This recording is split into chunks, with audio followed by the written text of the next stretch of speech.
It was bad. Because it was like a Chinese buffet, it was like a low-end Chinese buffet.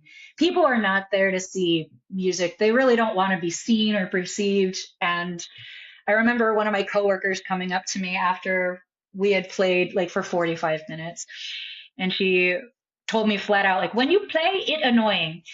Like, perfect.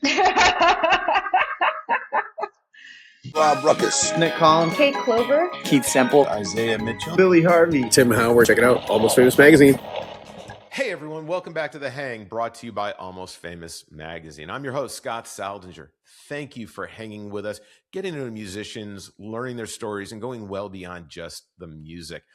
If you are new to the channel, thank you so much for joining us. We really appreciate it. You know what to do. Ring the bell, subscribe, tell your friends. If you've been here before and you haven't, what in the world are you waiting for? You came back for more. Also, if you'd like to take your podcast on the go, you can find us on Apple Podcasts, Spotify, iHeartRadio, and more. Today's episode, I'm joined by lead singer and co-founder of The Crane Wives, Emily Petersmark. This Grand Rapids-based indie rock band blends raw emotion with intricate harmonies and a fierce DIY fan base. They are rabid for this band, and you should be too after we finish hanging today. Known for their powerful storytelling over 6 albums like Fox Lore, Coyote Stories, Beyond, and Beyond. I feel like we're going to be like madness. We're going to go one step beyond today. Their music dives deep into the themes of resilience, identity, and the messy beauty of the human connection. Currently, they are on tour through the end of August. I can't wait because they're coming through Dallas. Yay. From grassroots beginnings to becoming a staple in the indie rock scene. This is a conversation you want to hang around for. Emily, welcome to The Hang. Thank you so much for having me. Absolutely. Yes, I can't wait to see you in Dallas. If you've never played the Echo Lounge before, it's a really cool little venue. So I'm looking forward to it.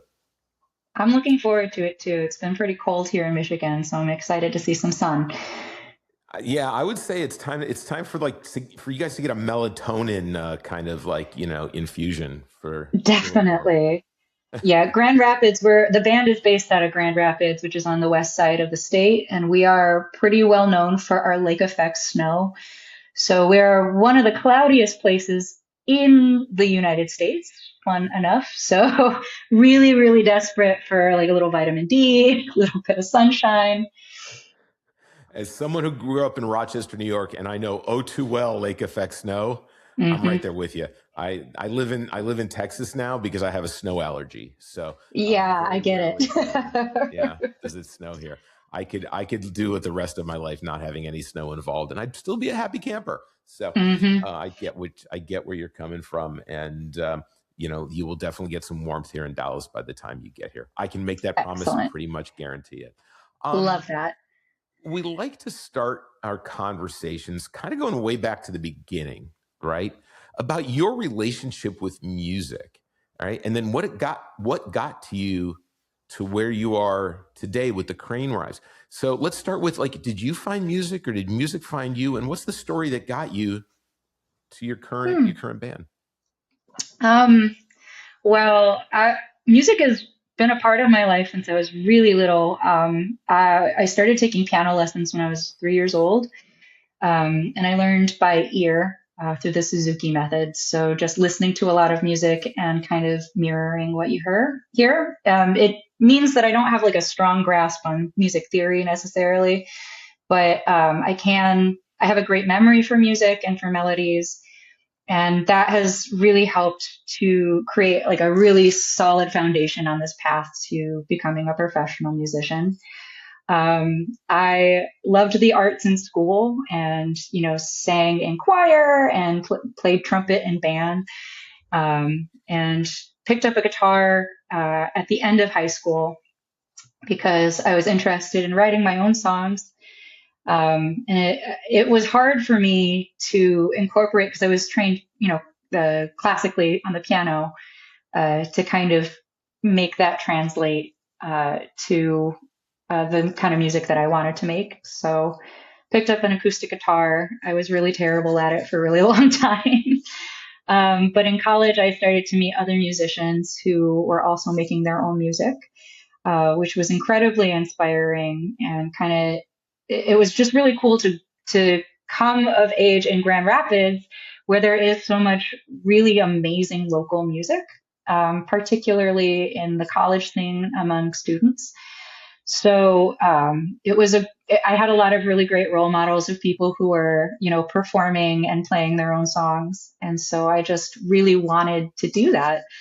Ended up meeting my bandmates in school. We all went to Grand Valley State University in Grand Rapids, studying things unrelated to music, but it was just like a passion that we all had, making music. And after we graduated, I graduated in '09, like at the peak of the recession and the housing market crash. So that was a fun time to try to be looking for a job with college debt. And during that time, it was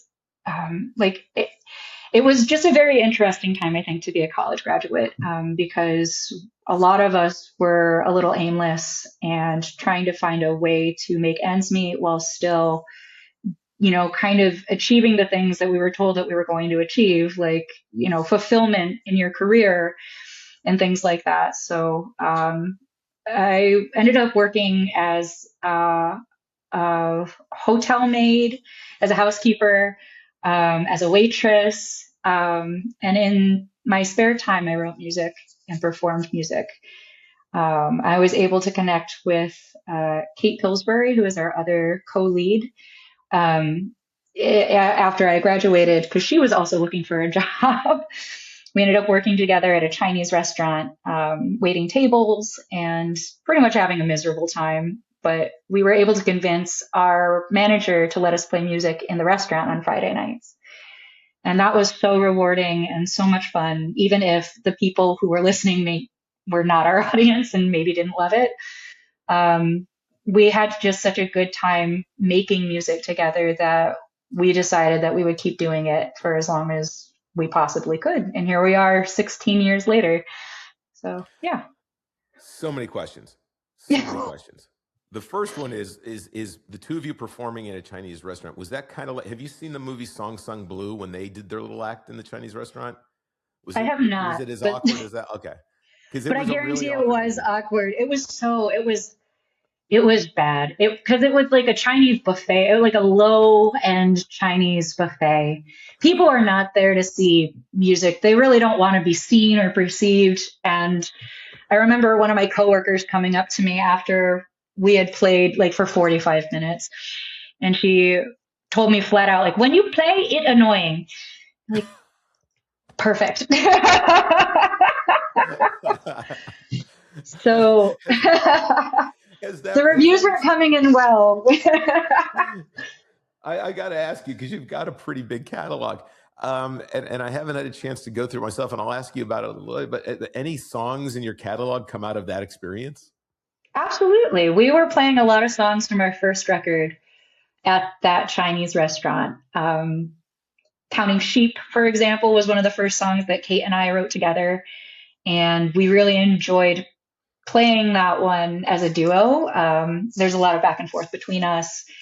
And it's just a song about the daily grind, basically. So it felt very appropriate. It felt really, it helped us find a suitable outlet for a lot of the feelings that come out from working in the service industry. So I can imagine. Well, look, as someone who started out on trumpet and went to guitar and struggled ever since, I know the challenge of like going from like something very structured into finding your own groove. So I can totally understand. Now, I'm curious, when you had to learn the Suzuki Method, did you recognize perfect pitch, or is that something that you've really had to work at on pitch? Because I know it can be a struggle for some. I feel very lucky. I feel like I have approximate pitch, it's like the perfect threshold, right? Because I would never want perfect pitch. I feel like that would ruin music forever, to have perfect pitch. But I have like approximate pitch. So I would often, unfortunately, learn songs transposed into the wrong key because of how I would hear it. The songs would be intact, but they would just be transposed. So it is a thing that I have worked on quite a bit. And it is also like one of the downfalls of the Suzuki method is that it like you lose out on that period of time when your brain is like super spongy and like primed for learning, and not being able to read music or like understand a theory at that time. It definitely, I think, slowed me down and brought me to a more even footing with my classmates once I was in high school, like especially the classmates that had a history or a background reading music. So it all came out in the wash. All that matters is you figure it out yourself and you get to where Mm, you want to go, right? Doesn't matter how. I mean, absolutely. how many very, very famous musicians have zero training whatsoever and they just create their own language, which that always Totally. fascinates me. Yeah, I, Ella I Fitzgerald never had a vocal lesson. Not one. yeah, I mean, my understanding is that in the band Genesis, Phil Collins, Mike Brother, those guys, none of them were formally trained, and they just created this whole little vocabulary amongst themselves that got them where they had to go. And if that's what gets you there, who's to argue that? Exactly. I think the key is finding peers that speak your language or at least can learn your language. Like I feel very grateful that my bandmates and I, we all come from pretty similar backgrounds in music where it's not super heavily technical, but mostly just like passion projects and, garage bands in high school, that sort of thing. So we all came into the Crane Wives, kind of with the same idea of we don't really want to break the wheel. We just want to do things that are fun. So we're happy to, have a formula or lean into what's easy so that way we can take risks and experiment in other places. So yeah, I feel No, lucky about that. no, that's great and fortunate because it's that collaboration that when that breaks down is can be somewhat stressful on a band, right? Um, Absolutely. you had mentioned that you and Kate were writing together at the Chinese restaurant. And then you ended up with a band after that. And right now you've got Dan Rickabus on what drums, background vocals, Hmm. Ben Zito on bass. How did you find Dan and Ben, and what did they bring to the equation for your overall sound and the texture of the music? I think that they really helped us find a sound that was more unique than what we had been making as a duo. And I am so grateful that they wanted to be part of this project. Kate and I had started the Crane Wives as a duo, but during that time, Kate was also playing in a blues band with some people that she had met in a class, a writing class. And that was Dan Rickabis and at the time, our banjo player, Tom Gunnels. So Kate had this side project going on and it was getting really difficult to try to organize rehearsals, with work and trying to make all of that happen. But eventually we just decided it would be more beneficial for us to just combine forces. What if we became a four piece? And so we played a couple months as a four piece, handful of shows, wrote a little bit of music, and we had picked up a show in Kalamazoo, and our a friend from Dan's, one of his movie production classes, working on sound design, he would attend and he was going to help us run sound. And this person's name was Ben Zito, and he was the most competent man I've ever met. And also, he played bass. So he heard us play one night, he ran sound for us. And as we were leaving, he's like, you guys really, really need a bass player. And I just so happened to play bass. So it worked out really well. Zito actually became the manager of our band. He has been like a huge guiding force in our careers. And having both Ben and Dan completely changed, I think, our sound from being wholly folk, to being something that lives a little bit in the in between of rock and folk. And because of that, it like opened so many more doors for us and where we could play and the kind of venues we could play and the kind of audience that we could find. So yeah, very grateful to them. Yeah, no, you can tell in the music. I mean, your evolution from folk to rock, um, it wasn't necessarily an overnight thing, but you can kind of feel in the music that movement toward it, right? Which Definitely. I which I like, because I mean, it's easy to get pigeonholed. And when you can make an evolution like that, it means that you'll still continue to evolve your music from there on and be able to, you know, kind of reinvent and do different things, right? Because I think some people can get stuck too easily. Yes, I fear that. I hope that I never stop learning and growing. It's really scary to think about getting stuck in a rut, and just repeating the same stuff over and over again, especially as a creative. So yeah, that's definitely something that we are very aware of. Yeah, no, it can be, you know, you can only ride it so long, right? I mean, Mhm. and there's some artists who, you know, wrote a couple things very similar, first album does well, and then, you know, just goes down from there because they're not able to recapture that original spark, you know, more creative, do something different, right? I think when you become kind of vanilla in your sound time and time again, you can easily lose an audience. So, Definitely. And I also feel like change can lose an audience too, but you have to, if it's exciting for the artist, if like the artist is excited about the direction, the growth, the change, I feel like you're going to find an audience that resonates with that, even if it might not be the thing that they're familiar with. Um, I think there's a lot of benefit to taking the risk to change. well, yeah, and you'd mentioned change, but you finished it up with risk, and I think that's the key, right? Um, you can change things, but how much risk do you take, and are you willing to risk making the change that you could offset some but gain others, and still keep your own artistic integrity? You know, it's funny. I had someone on who was talking to me about he can always smell a song that was written in the boardroom. It smells like dry erase markers. And, That's real. That's so real.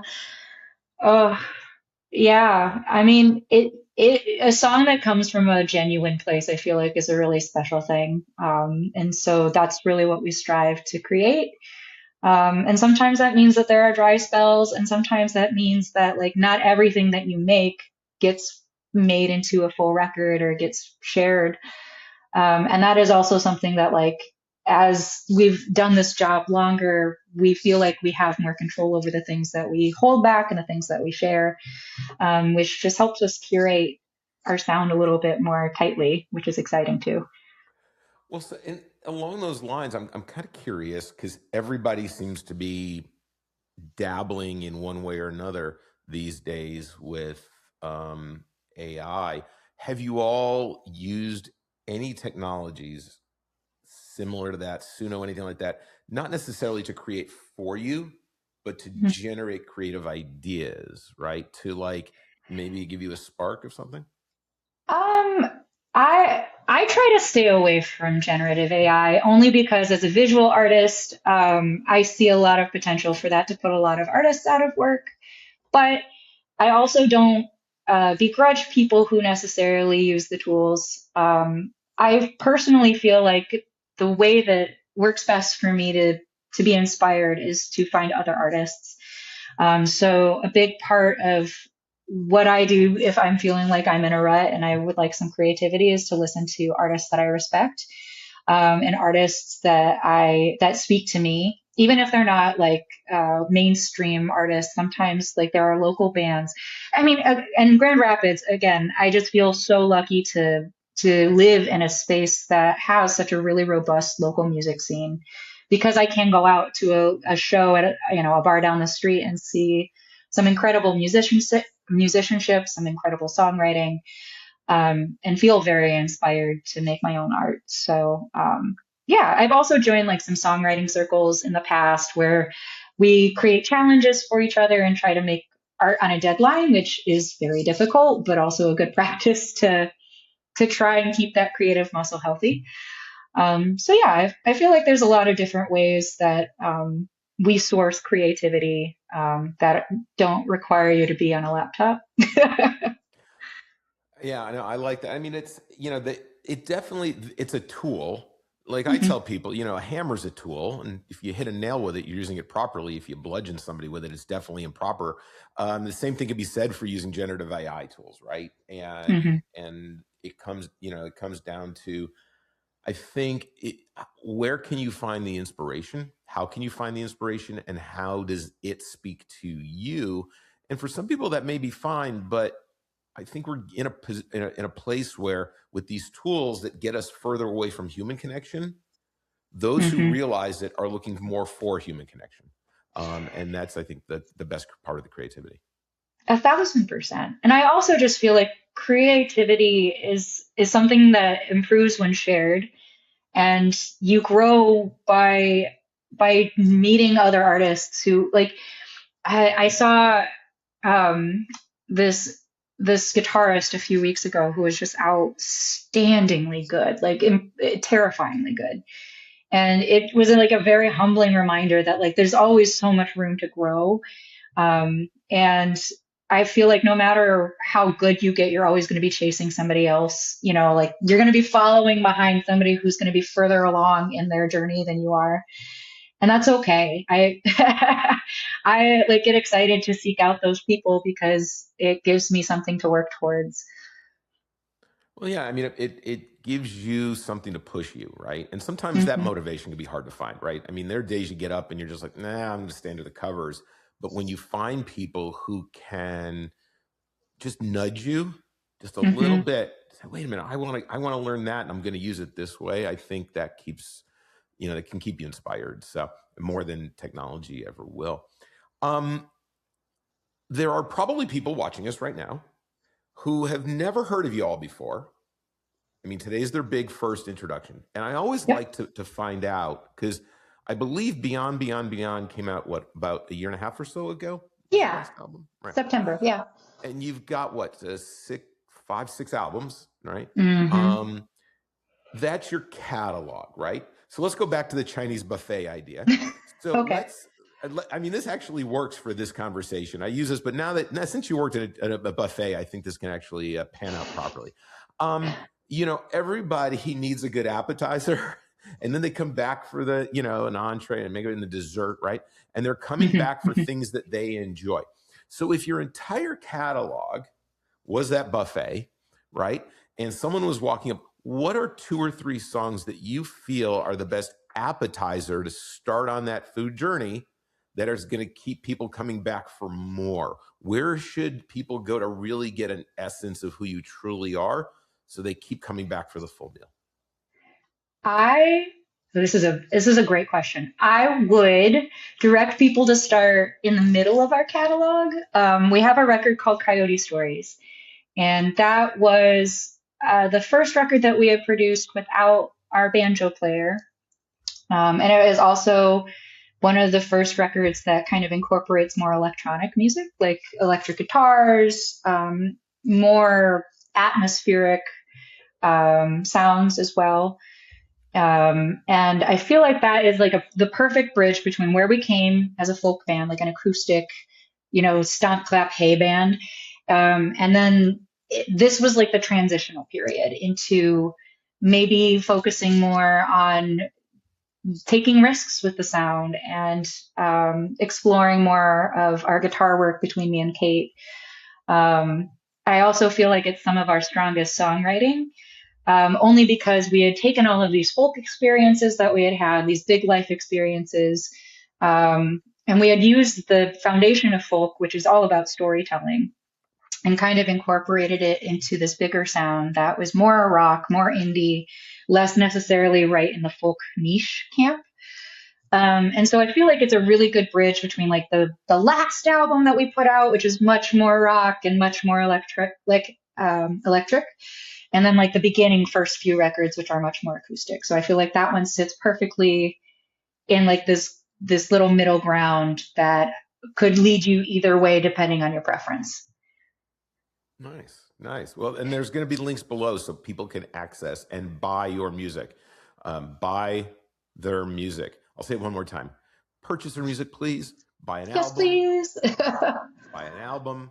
Buy whatever you can, whatever merch they have, and definitely go see them on tour, because we have to keep supporting artists. Because for all that great new technology, it's also taking the ability to really drive the economics of the business away from them. So the links will be below. I'm always curious because, in life, people travel through your universe, right? Yeah. And sometimes someone travels through your universe and they may be there for a short time, they may be there for a long time, but they deposit a little nugget on you and you cherish it, right? You get that little, maybe it's even a lump of coal and you're just going to spend time polishing it into a diamond. Is there someone who's had like that kind of massive impact on your musical career that you take with you everywhere you go? These are really good questions. Yes, actually. I was able to meet one of my musical heroes, Anais Mitchell, who she is an amazing singer-songwriter. She wrote the music in the Broadway play Hadestown, which was like a folk opera before it became a Broadway play.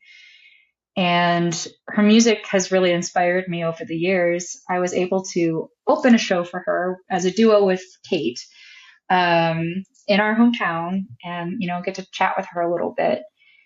And I remember her talking on stage about how I had written this song, and that was like a response, like a call and response to a song that she had written.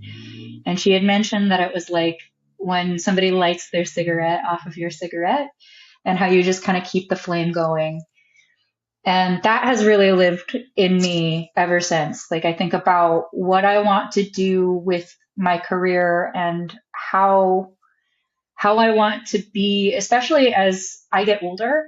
And, I become one of the elders in this industry, about how, like, it just makes me really aware of how I want to leave the door open for the artists coming after me, and how important that is to like share that inspiration, to let them light their cigarette off of yours, and to not be so precious about or protective about your own space. Like, we have this saying that we use a lot in West Michigan in the scene, and it's called collaboration, not competition.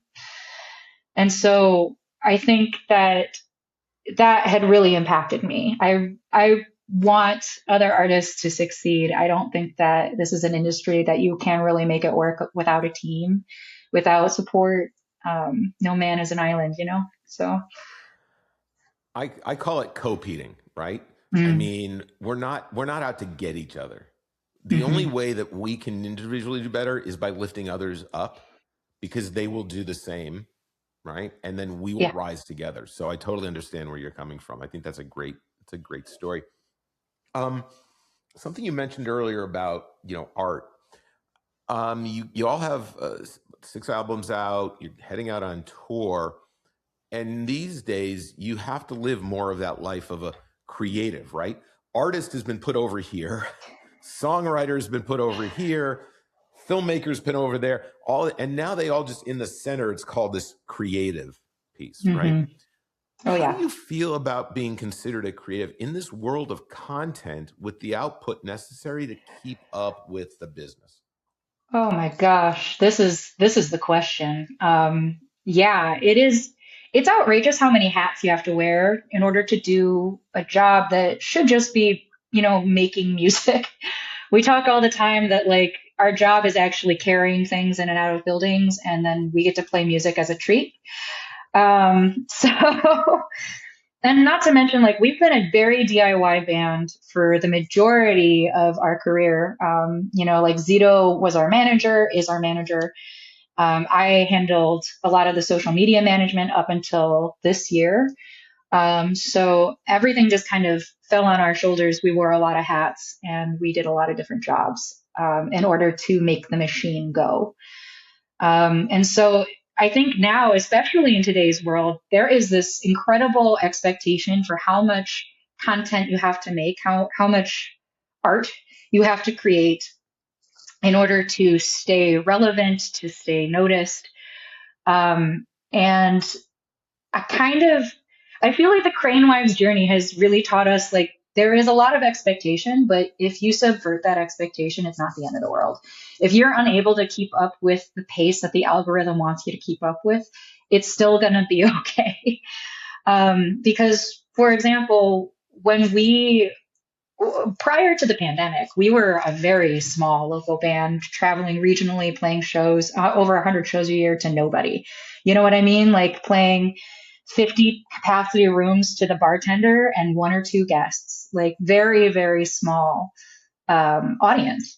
And then throughout the pandemic, we had a couple of viral moments online when we were doing nothing to feed that machine. So I think it kind of just goes to show that if you create something that feels true to you and you love it and you're proud of it, it if it doesn't hit right away, that is okay. If you're not pouring $1 million into promoting it, that's also okay. There's still, because of the beauty of the internet, it's accessible to everybody. There's a chance that your people will still find you. So I think it's very common and expected to like chase the algorithm, but we've kind of come to this place of in order for the job to be sustainable for us, we can't keep wearing all the hats and we can't keep trying to feed this machine that isn't going to guarantee a payout. So Yeah, I mean, it sometimes it feels like a slot machine that never pays out. You just got to put into it, put into it, and rarely do you get the jackpot. What do you do with yourself when you need to kind of get off of that hamster wheel and recharge yourself? What are some things that you love doing to bring that energy back to yourself? I really, I love being outside, exercising. My partner and I like to kayak and go on camping trips. So just getting away from a screen is really, really helpful, especially because wearing all the hats, a lot of my job is a screen, answering emails and social media DMs and, scheduling things. So it's nice to have scheduled time to disconnect. I also, I work really hard making visual art. For a really long time, I was a freelance illustrator, and I've stopped doing that so that I could prioritize making art for just the pleasure of it. And that has really helped kind of keep the creativity alive. It's really hard when you're trying to think about how to monetize everything that you make or how to make it into a social media post. And so it's nice to just kind of set up in a place that's not good for filming content and just make a thing that you don't plan on sharing with the world. And I feel very lucky to be able to set aside time to do that. So but that definitely helps a lot. I think that's great. Yeah, I mean, I have I wear a lot of hats. I juggle a lot of plates, but for me, it's when I'm at a show and I'm taking photos and I'm in flow state for like that first 3-song piece where, you've got to do a bunch of manual things in your head and you've got to focus and concentrate and the rest of the world goes away. You exert a lot of energy in those moments, but you get a lot back. And I think that's, figuring out how to get to flow state is really, it's something that not everybody recognizes that it's actually physically high stress, but it's a release at the same time. And it's the thing that can recharge your batteries for sure. Absolutely. You've got the tour. What's on tap for the rest of the year after that? Is there another album in the works? What can we expect? So for the rest of the year, Crane Wives, or after August, we're going to take a little break to start writing as a group. It's been a lot of touring, promoting the latest record. And so it's been really hard to find time in there to be creative necessarily. I've also been working on a solo project called Leah Me. And that record is coming out in October. So a lot of my time off the road has been, making content for that. And that's been, really exciting to have something that doesn't hinge on a 4-person, democratic agreement and being in control of my own work. It's the first time I've ever been able to really drive the car alone. So yeah, looking forward to that. And I'll be touring on that album in November. So full year. Well, then before that drops, we're going to do this again to promote that. And then would love to. Yes. when the next album comes up, we'll get everybody together, not on short notice. We'll plan accordingly. We'll get everybody together and we'll talk about the new album. One of the things that I love doing in life and brought to the hang is putting stuff out in the universe to see what can happen, because you just never know, right? Things that you keep up here may never materialize if you don't let others know. So with that, I always like to learn, if you had the opportunity to get in a studio for a day to collaborate with another artist, who would that artist be and why them? It would be Mitski. It would so be Mitski. I love her music. Her newest record is so good. And I think that she is able to write songs in this way that is not formulaic and kind of surprising. And I love that. I think she would be, I get the sense that she's probably like not a huge collaborator. She hasn't done a ton of collaboration, and I'm terrified of her. Yeah, she seems like a very serious artist, but I love her music. Have you kept in touch with her? I mean, can you Oh, make this one happen? I don't know. I've never met her. I follow her online. She seems a little out of my league, but I would love to make it happen. Well, let's have our audience help make it happen, right? I love that. Yeah. Let's You know make anybody? this happen. If anyone knows anybody, dog walker, Uber Eats deliverer, pick up or dry cleaning, whatever, let's make something like this happen for Emily. We are big proponents that you have to support your artists. So of course, all the links, again, I'm saying this because I've got to remind people, go buy their music. All right. I just got back from a 2-day festival, and my niece, I'm building her record collection. And let me tell you something, she's getting any inheritance up front. I'll tell you that, because albums, it adds up. But go purchase their albums. I'm sure there'll be merch on the road with them. There definitely will. Yes. And lots of merch. Go see their shows. Yeah. So support the band. Everything you need will be below. Go get a ticket. Go see them perform. One of the greatest things about music is that you never know what you may like, what you might not like. I mean, I agree with you. Some people struggle with perfect pitch. I mean, if there's, and I'm blanking on this band, but they're like really hot right now out of Quebec. This duo that do they've got a French name. What the heck? The guys in the polka dot suits. What is? Yeah. I don't know the name, but I have seen that YouTube video. Yes. Yeah, because protein. I can't pronounce it right, so I'm not even going to screw it up. But everyone's talking about it, and they do like multitonal music. I mean, the number of frets on that guitar is frightening to me. I have enough trouble with the frets that exist to begin with. I have to imagine for someone with perfect pitch, that would probably drive them absolutely mad. A nightmare. But I'm loving it, and I'm like addicted to it now because it's very rhythmic with some of the loops they set up. So with that said, I love to share what people listen to when they're not making their own music, right?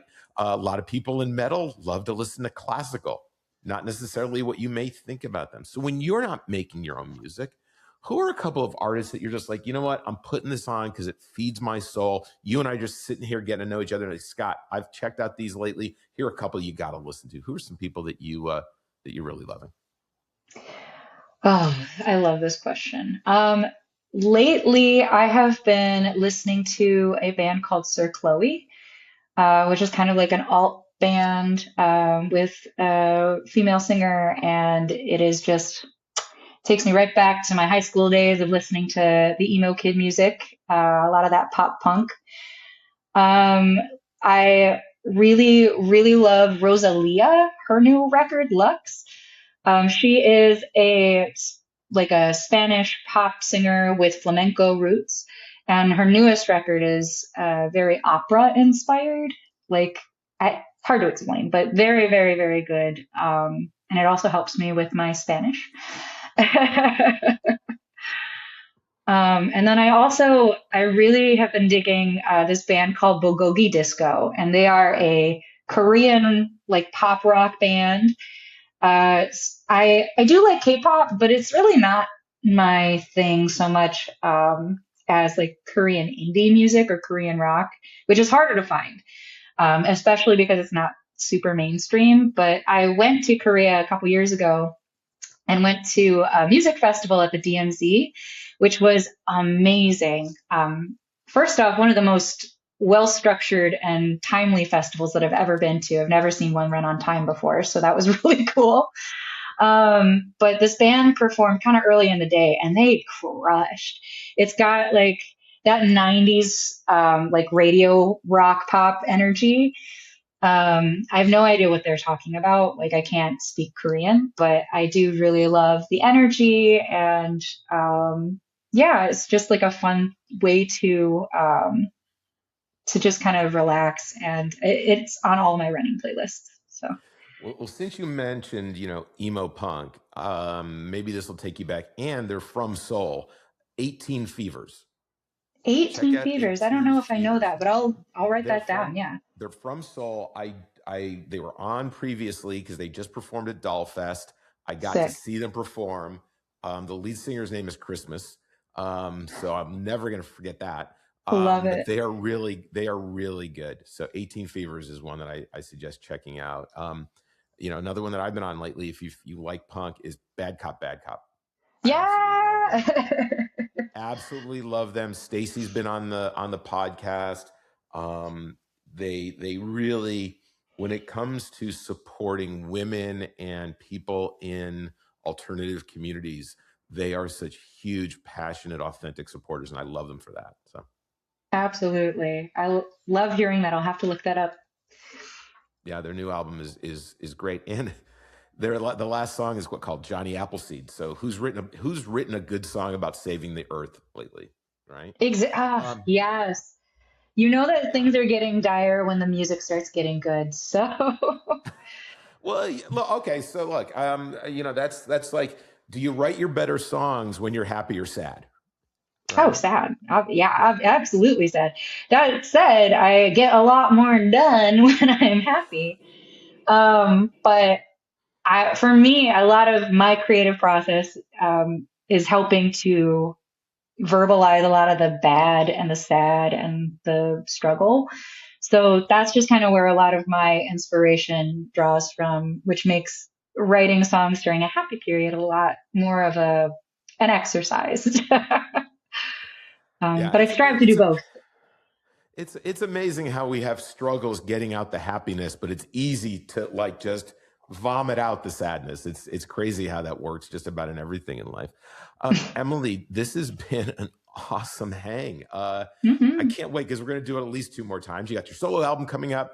You've got your next Crane Wives album that will be sometime next year, and I'm coming to see you and take pictures and review the show in just a few weeks. So maybe I'll get a chance to see Yeah. you and hang out with you all at the Echo Lounge here in Dallas. So Looking forward everybody, to it.